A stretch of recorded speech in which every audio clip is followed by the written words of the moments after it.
When David and Guillaume got back in touch about making Detroit, I wasn't terribly surprised they decided to make it because the fan response was so intense. So it makes sense that they would choose to do that after the enthusiasm. It was a challenge, and it was just an interesting thing to get my head around how to approach this character now as a different, much older person, and whether or not she had changed. And I'm very happy to say that with Detroit, I've had the opportunity to see Kara grow so much more than I ever expected. You do the housework, the washing, you cook the meals, and you take care of... God damn it, where the fuck's the rat gone now?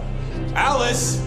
Alice! I mean, she starts out essentially how she does in Kara in a very, not robotic, but, you know, android other way.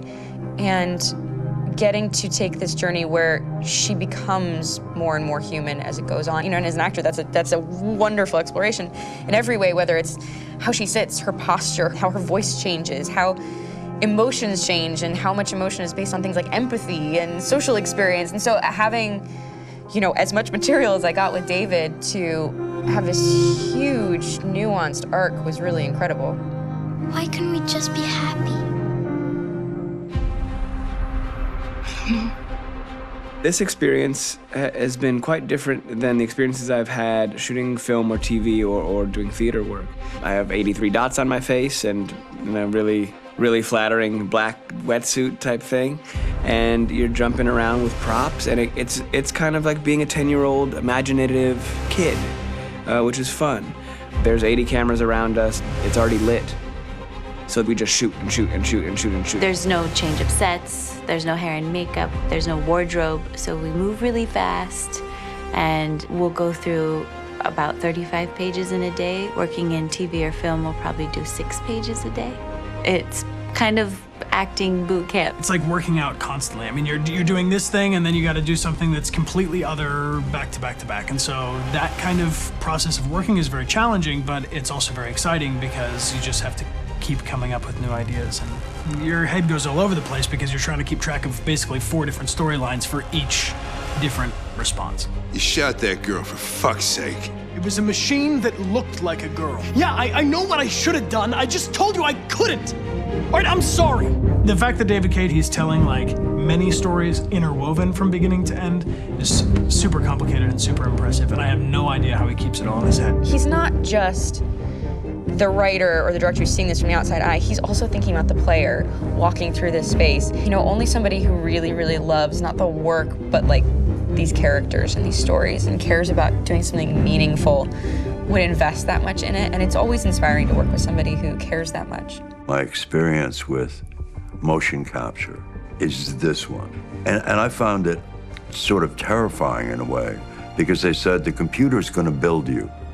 But then as we got into it, I realized all the elements of it were still artistic.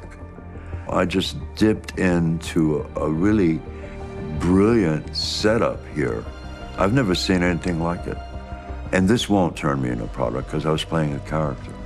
So it's wonderful. In the game, Detroit comes back because of a revolutionary industrial rebirth. And there's no reason why that can't happen in Detroit, because they have such tremendous infrastructure for millions and millions of people who can very easily support, you know, a new industry. The city is really strong and resilient, but the city has also been through so much. You see the damage. But it takes that time of kind of rebuilding and reinvesting into the city that I think is happening slowly but surely. The potential of Detroit as a city is something that this game does a lot of justice to, because it would be easy to look at Detroit as some place that used to be, and that's not the case. This game provokes a lot of conversation and reflection on our potential near-future engagement with machines. That's what we are to them. There's merchandise on display in a shop window.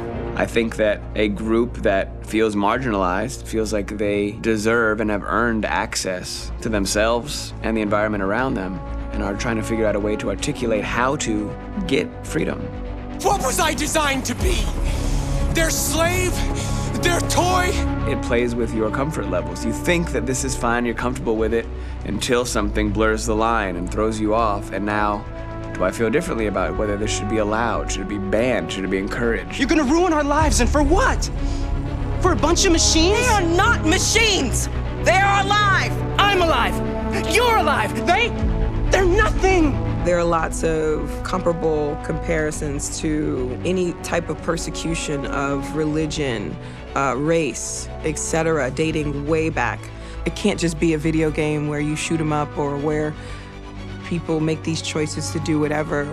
I think that's the whole point. You have the choice, and you can either choose to go in one direction with your character or another. And I think that's going to be very telling about the gamer. Very telling. I think there's going to be a really strong reaction to this game, which has such a strong perspective.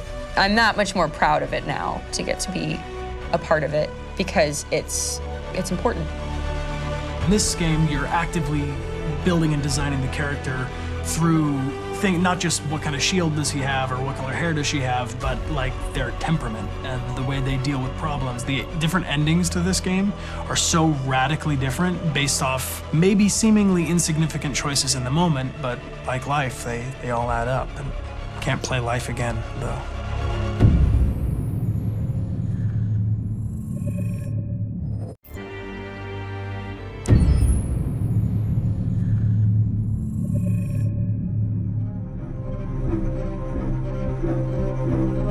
My name is Marcus. My name is Connor. My name is Kara. I am one of them. This is our story. I think who Kara is, or how I would describe Kara, depends entirely upon who's playing her, because you have the option to make her multiple different people depending on the choices she makes. But I think she does start out incredibly naive, incredibly innocent, and kind of hapless. I'm sure we used to be friends before I was reset. Maybe we can be friends again. She's a person who's characterized, I think, by empathy. She's a person who really, she just comes from her heart. You'll never leave me, right? Promise you'll never go. I promise. Kara, please! Are you okay? Are you hurt? Wait a minute. Leave her alone! Kara, leave her alone! The really beautiful thing that I've had the gift to be able to do is to essentially build a person from the ground up, because that's what she's doing throughout the game. And with every experience she has and every person she meets, she's building, first emotions and then the sense of judgment. And it's sort of an exploration of what it is to be a human. Don't worry. Luther and I will be right here.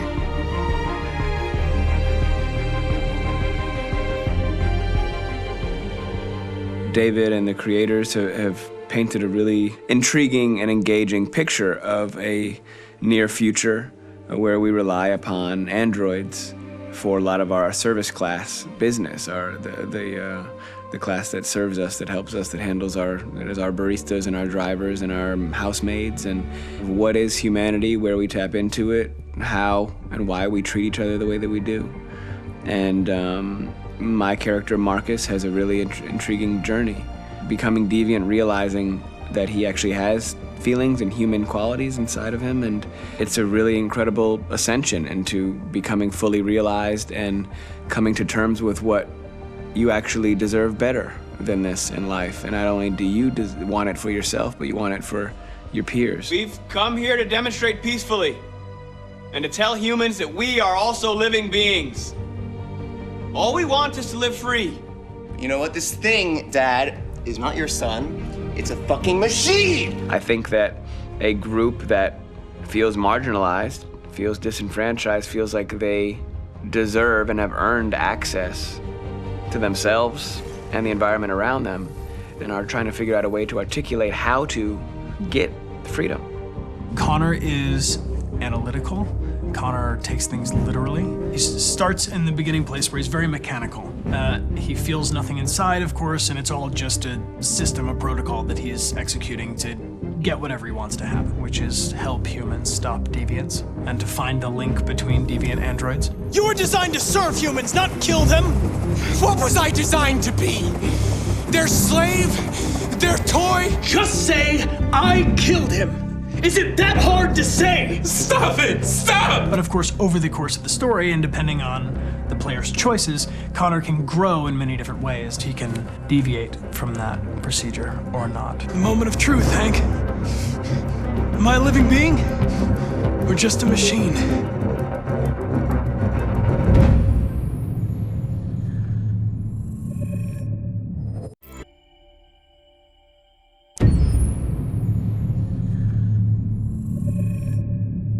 Game after game, we try to challenge ourselves. For Detroit, we wanted to, first of all, to write a story that would be incredibly bending, which means the most non-linear story that we've ever created. And we wanted really the player to have the possibility to change the story, change his own journey. When you're writing at Quantic, you're writing for an interactive medium. You know, when you're working in television, you'll put a character in a difficult situation, and you as a writing team will argue about what would that character do. But ultimately, you have to decide what happens, and you just show the audience. What's interesting about interactive drama is you bring the player into that conversation, and it changes your job slightly as a writer, because your job is to provide a narrative context in which the player can write his own story. You're giving him this kind of narrative Lego that he's going to snap together into his own shape. You also have the ability to make your audience attach themselves to your characters, because the audience is in some sense responsible for what happens to the characters. It's just a few cans. Come on, let's go. We have some cash now. You used me to steal that money. How could you do that? I trusted you. What is a bit specific about these scripts is how large they are. If you take a film script, there are about 100 pages. But here we have to deal with a script that is between 4,000 and 5,000 pages. Everything becomes bigger because we don't just tell one story, but we tell all the possible stories that can be told within this narrative space. On Act 3, our final act, we have around 1,000 different scenarios. And every one of those scenarios has to be as interesting, as passionate, as strong, and as emotional for the player. We want every action that the player does, every interaction that is available to serve in telling the story, and help the player understand who his character is, and build that character moment to moment.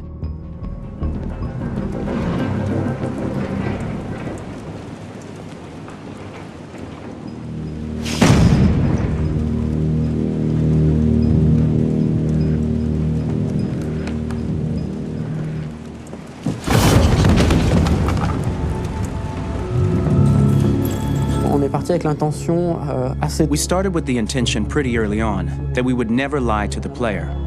So we implemented a visible tree structure in the game that players can consult during a scene or at the end of it, which shows exactly what they did and what they missed. There are games out there offering world exploration.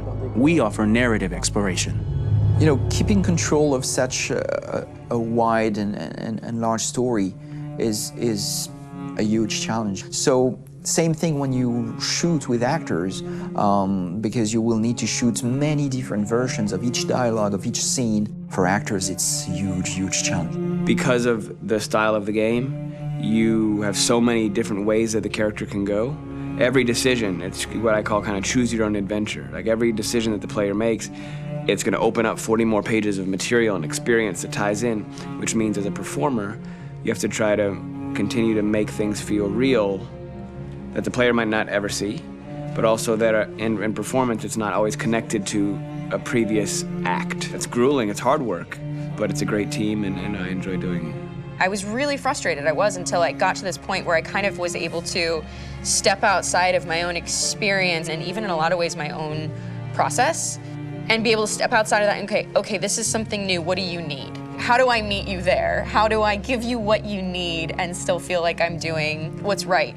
And once I did that, then all of a sudden it got really fun. It was much freer and having to approach it in a new way and think about the player and think about how it serves them and what I'm doing for them or what I'm letting them into. It's really, I think, helped me grow in general. Remember, there's nothing on the left. That's a wall, so it's probably all there. And then make her come first, close. But I think you would go first to check that it's safe. Okay, sure.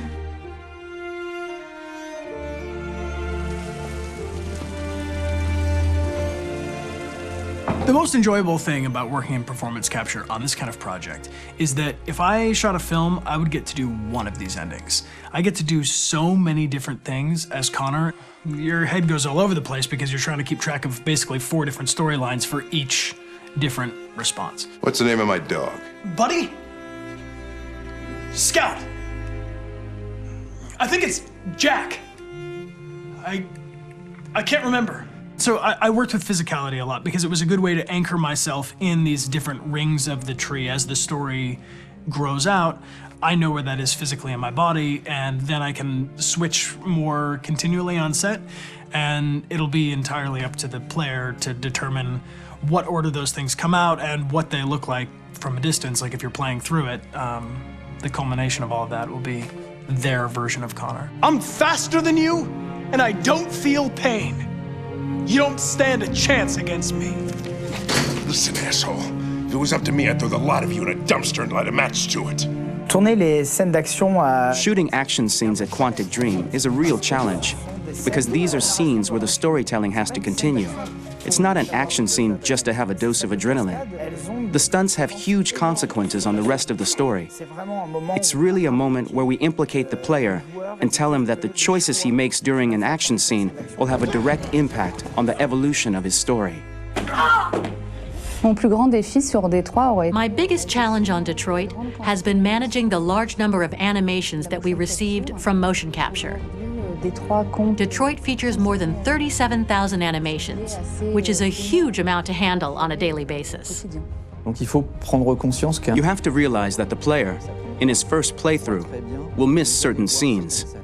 This also means that we had to think of, conceive, and produce all the potential story paths. The characters' costumes, the places, day or night, the weather. Did the character get shot in the shoulder? Did he get injured? All this consistency forced us to produce a lot of graphic assets in order to, quite simply, allow the player to have true continuity throughout the story. Honestly, we were even surprised by the challenges that come with such a big tree structure. And we did our best to guarantee quality across all the game and make sure that whatever path you choose within this narrative space, you will have an equally good experience.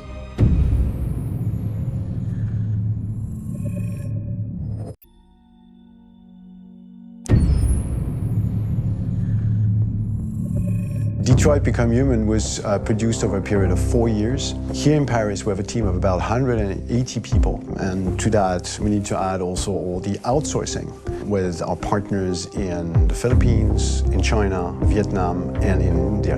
So when we started working on this story, I had to imagine where Kara was built. And for whatever reason, the city of Detroit came very quickly to my mind because it had already an incredible story by itself of history and themes. So we traveled there with the team and we were really moved by what we saw, and we could really feel the desire to fight and really be born again. And we just continued this curve, this growth, and just imagine what Detroit would be like if the Android industry was, using these huge factories to build androids there. A very strong element in Detroit is that there's a lot of industrial wasteland and a lot of nature too, and for us, the graphic designers, it was an incredible playground. The destroyed zones which we wanted to preserve, we appropriated them to turn into something else. Then in the areas that needed to be rebuilt, we were able to imagine our Detroit of the future. We didn't want to make a science fiction universe, but a world of anticipation. If we chose science fiction, we could have imagined flying cars, extraterrestrials, but those things are very far from our current everyday life. Anticipation is more about gleaning from our contemporary reality, the one we know, because Detroit is set in 2038, and 2038 is tomorrow. The difficulty we had was sticking to reality. That is to say, technology becoming more and more invisible, a lot more elegant, and at the same time, making it visual. So all the computer equipment, autonomous cars, we simply had to invent. They are in fact very technological objects, but at the same time remain very credible and ingrained in reality. To create a cohesive universe in the fashion and clothing of the human characters in 2038, I didn't want to put an accent on strange shapes or really vibrant colors, and things we wouldn't know. That I wanted to keep for the androids. The goal was to create something familiar which we can identify with in this future setting. Working on the artistic direction for the androids was a bit special because this is a project about the place they could occupy in the human world. It was out of the question for them to be too beautiful or too perfect. They had to correspond to every social class, rich and poor. Inspired by everyday utilitarian clothes, I brought a modern touch by adding dynamic display surfaces, the armband we can see on the side, the triangle on the front and back, an LED. Like that, there's no confusion. Wait. You're sending an android? All right, ma'am. We need to go. You can't do that. Why aren't you sending a real person? Once we cast the actors, we travel to meet them in order to scan their faces. We record the structure of their face with the scan. And we record the colors and patches of skin with photography. Once we have this information, we will use this as a basis for modeling and creating the characters. The artist will make it more realistic, but will also enrich it. He will propose ideas which we will develop together. Finally, we will have a character with character who corresponds to the project and the world. When the actors come to Quantic Dream, we show them the design, what their image will be, and what they will look like in the game. This extra information gives them another dimension and color to connect with emotionally. It helps them think about how to play their character. Your mission. That's all you care about, huh? You should consult a professional who can help you. Beat it, you hear me? Get the hell out of here. So there are 3 types of shoots at Quantic Dream. Shooting and performance capture, where you capture the whole actor, his voice, his face, and his body.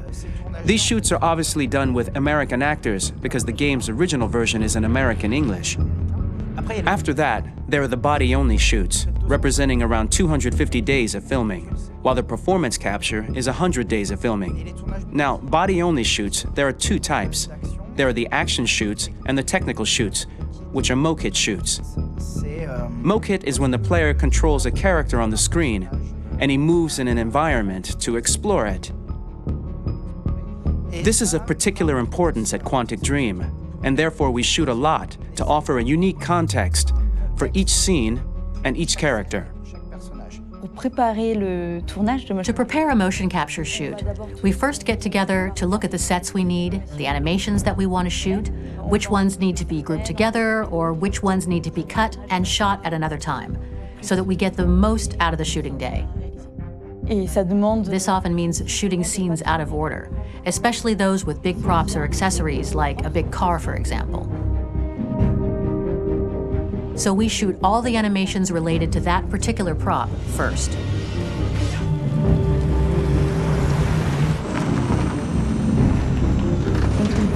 The biggest challenge for the mocap team was shooting a Spider-Man mokit. We had to build a wall and attach an actor to a harness with cables so we could pull him up and render him climbing. The shooting on this game total took about, I would say, more than a year, maybe 1 and 2 years, with about 300 actors on set. So I would say it's quite a massive production. But so much happened on this set between the stunts and the shootings with a little girl and all these great actors that we had. It was really a very, very memorable journey for the team and for myself. Today, Detroit has over 37,000 animations. When we retrieve the motion capture data, it's just a cloud of points, which represent all the markers worn by the actors. From this cloud of points, we have a phase called retargeting, which gives us a skeleton. This skeleton will be applied to the characters of the game. There is still work to be done, but this gives us the main movements. Since we are working on something very realistic, we must recognize the actor and also recover all the emotion he expresses in his performance. We use a system of facts, an identity card for each actor. We make the actor do a whole range of facial expressions. Then we recover all the expressions and paste the animations on a puppet that Jan has prepared. I then recover and refine these poses. I might stretch the lip, reinflate a cheek, tiny details that make the finished product really capture the actor. Because of the nature of our mocap system today, when we receive the animations, we're missing eye movements, and so the character has that dead look. He really has no eyes, so then it's a big part of the work for the animators to find the regard of the actor in relation to his position, in relation to the body, etc. It was crazy when I saw the newest model for Kara, because they've been working on it, and this was the first time I literally jumped in my seat. It not only looked so much like me, it was the fact that it looked so lifelike. It wasn't that it looked just like it was a camera, it was something else, you know, but it looked alive. It's exciting, and it's kind of terrifying. Game after game, we learned the rules of optics and filming, and our goal with Detroit Become Human was to have cameras that would actually emulate the optics of a real physical camera. So basically dealing with real-world imperfections was our main task, and just to make cameras look as real as we can. Once the animations are shot and processed by the animation department, integrated and polished, we film them. That is to say, we really do a mise en scène, as in cinema. The real difficulty of our job is to know if these cameras are telling us something. Are they in the emotion of the scene? Do they describe exactly what the action must convey, what must be felt? The most important challenge for me was one of the final scenes where Marcus decides to start the revolution and go to the battlefield. Very quickly, we imagined this to be a huge sequence shot. We wanted the feeling of a cameraman running behind us while showing Marcus, the androids who help him, the person shooting at us, etc. Above all, it was necessary to say to oneself, this scene is very violent but does not glorify war. On the contrary, that war is something improbable and absurd. It was really a fun challenge. The idea was to say we have 3 characters. We would like each of them to have a specific cinematography. We wanted Kara to be much more filmed with some kind of handheld camera, to have something very living, very breathing. For Connor, we wanted something very cold and very perfect. And for Marcus, we wanted something epic and spectacular. So it was about the filming, but it was also about the photography. So we worked with a director of photography to give each character a different lighting, different key colors. Each of them would have their own worlds. And finally, we worked with the composers, so they would create a specific sound for each character, so each would have his own world and his own style.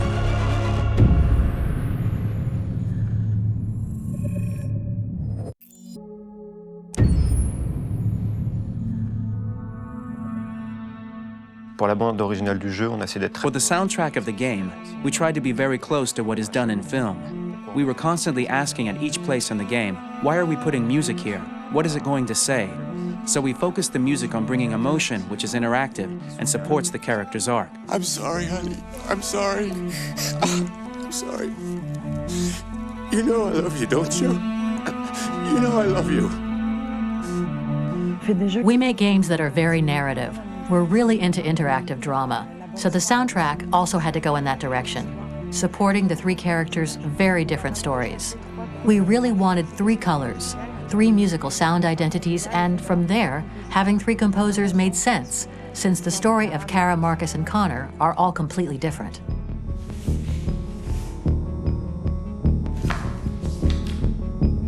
You recognize him? It's Carlos Ortiz. For Connor, we wanted a soundtrack that could be very cold and very mechanical, very machine-esque somehow. For Kara, we wanted a soundtrack that would be very moving and emotional. It was about the quest for identity, but it was also a journey about love and empathy. And for Marcus, we wanted something epic, something that would really represent the grand aspect of his quest. And we were very fortunate to find 3 incredibly talented composers, and working with them has been a dream, honestly.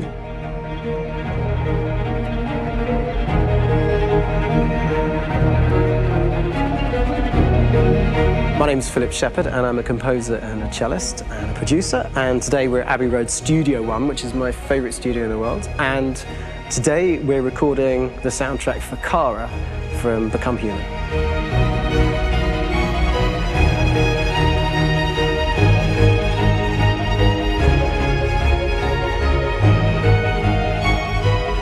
So when I compose a big project, I often travel just to kind of get out, and get some fresh air and some inspiration. And I go hiking and traveling in Montana a lot. I had a log fire in the room that I was staying in, and the flames were kind of making absolutely direct music. And it became the basis for Kara's theme, and it sounds something like this.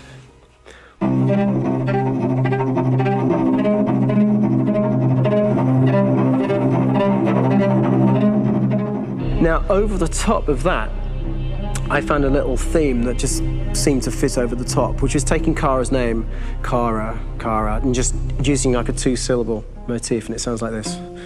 We're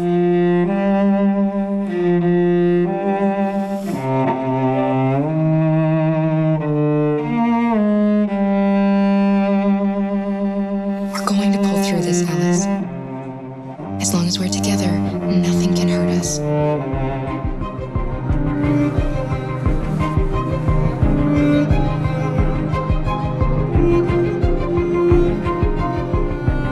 And all the time that's fitting over.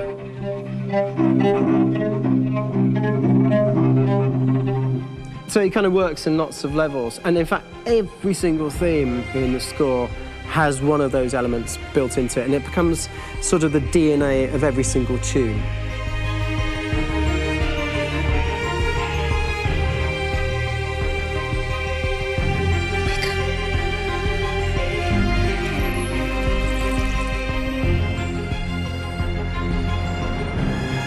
For me, writing this theme for Kara, I actually had to tap into what it feels like to be a father to daughters.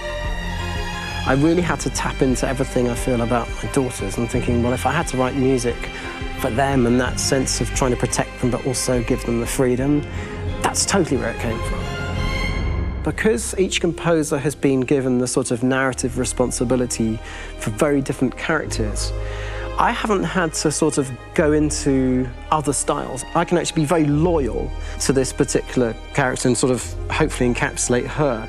But it means also I've suddenly become very connected to this character. And if for some reason it goes to game over early, I'm getting mortified,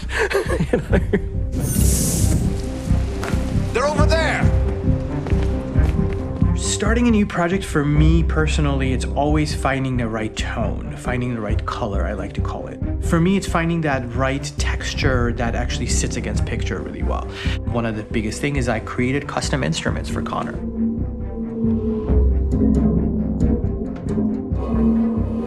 I pulled out all my vintage synthesizers to be able to capture this robotic person, if you will. My approach to all of these custom instruments is that I hear the sound in my head. And either I could just come into the piano and just be like, all right, so I'm gonna just get on the computer and just create it. I rather be able to play these instruments physically. Oh, that's nice. You can do that.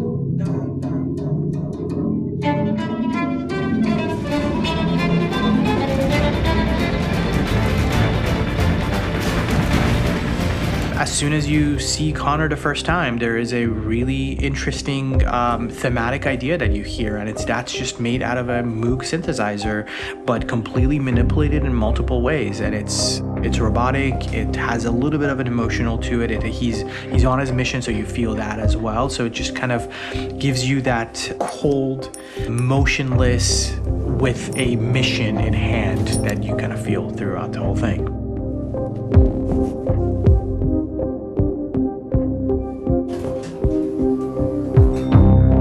Because the music evolved, one of the things that I was very weary and I was very kind of focused on was the way that the music has to evolve. So my idea behind it was that Connor is a singular android that could at any point become a deviant or could actually stay as an android. So I created a more or less an Connor theme, and then I was able to just manipulate it in different aspects of it. Is everything okay, Lieutenant? Chris was on patrol last night. He was attacked by a bunch of deviants. I'm a human being writing for a robot. And throughout Connor's journey, he meets someone, he meets a partner. So how do you deal with a robot feeling? And I've met a partner that I'm gonna work with, or all of a sudden he sees a dead body. Does this robot have an imagination? Does this robot have a feeling? And if yes, how do you translate that into non-emotional music? So basically at any point I was just like, I can't do this, and then I just do it. Property was damaged and fires continue to rage in several major districts across the city. Some people are asking, have androids become a threat to our security?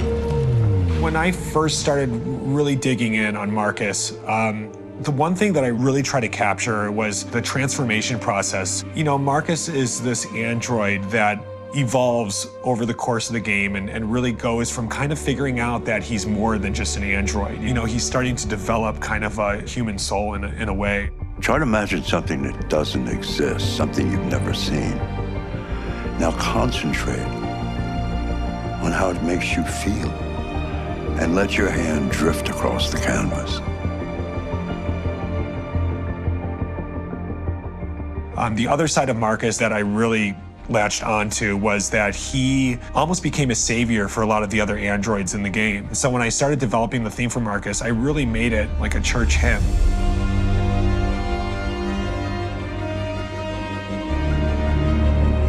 I wanted it to be very simple. I wanted to make it a chordal melody. I really wanted to make it almost like a Bach hymn. The tough thing with that is it had to be recognizable. If I made it too complex from a harmonic standpoint, it would be hard, I think, for people to kind of pick it out and recognize it. It's very acoustic derived, but it's also been treated with a lot of effects and things to kind of put it into the space that I felt the sound should be in. It can be beautiful, it can be haunting, it can be extremely powerful from an action standpoint, and I'm really happy with the way it turned out. The music is there, but it's subliminal and it's emotional, and people are feeling it, and it's not distracting. And that's tricky with a game like this, where you have to have a lot of ins and outs like that, where the music kind of has to get in and out of these moments. This is a war we're fighting with the humans. If we fail, they'll destroy us. I think the game's been put together so well where I just wanted to make sure that I wasn't ruining the emotion.